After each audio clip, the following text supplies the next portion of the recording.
And I call the honourable member for Laylaw.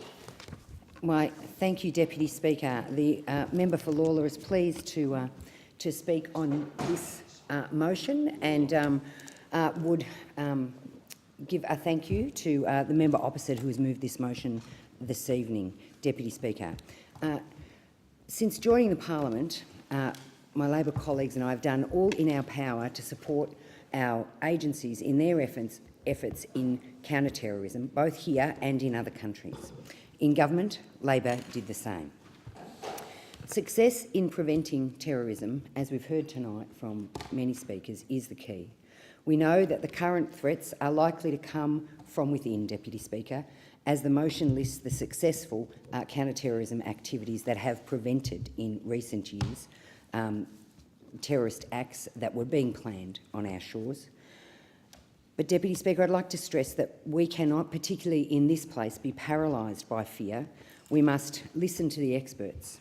We must listen to those who are on the ground working with people who are having contact with elements that would radicalise them.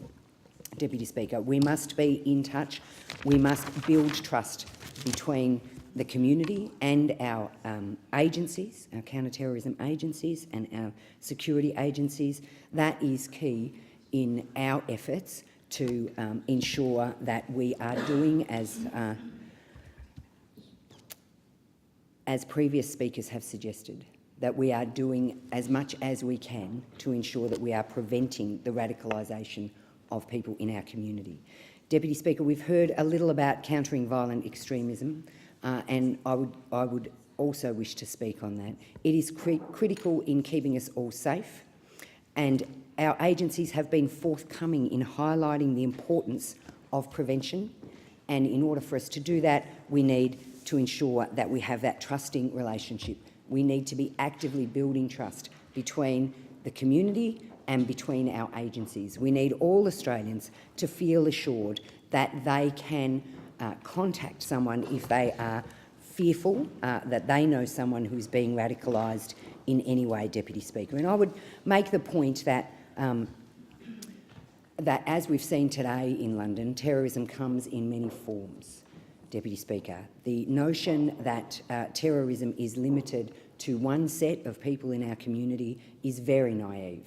And I would speak to establishing trust across our community. Like others, I would suggest, and like our security agencies have said, I would suggest that our multiculturalism and our positive multicultural community is actually the best preventative measure that we have on the ground. And I would encourage people in this place to take every opportunity to speak about what a strong multicultural, multi-faith community that we have, to assure people in our communities that they are valued, that in this country everyone is equal, Deputy Speaker, to ensure that those things happen to make people feel safe, to make people feel connected to the central core of our democratic principles and our democratic institutions. This is vitally important, Deputy Speaker. I would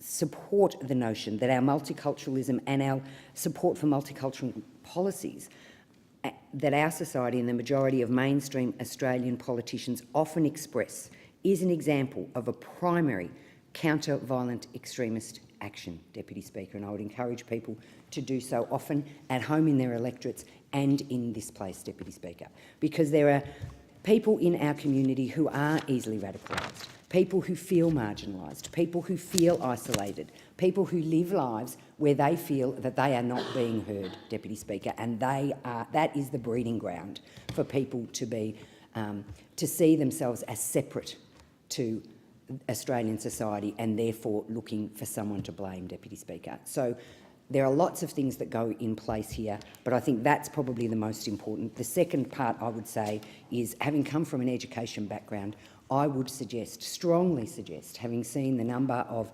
people, young people who have been managed to become part of this radicalisation, I would suggest that connectedness to school and connected to community is a cornerstone of protecting our society, and I would encourage those opposite to look closely at school connectedness as something that needs work, needs resources, and those resources and the resourcing of schools is in your hands, Deputy Speaker.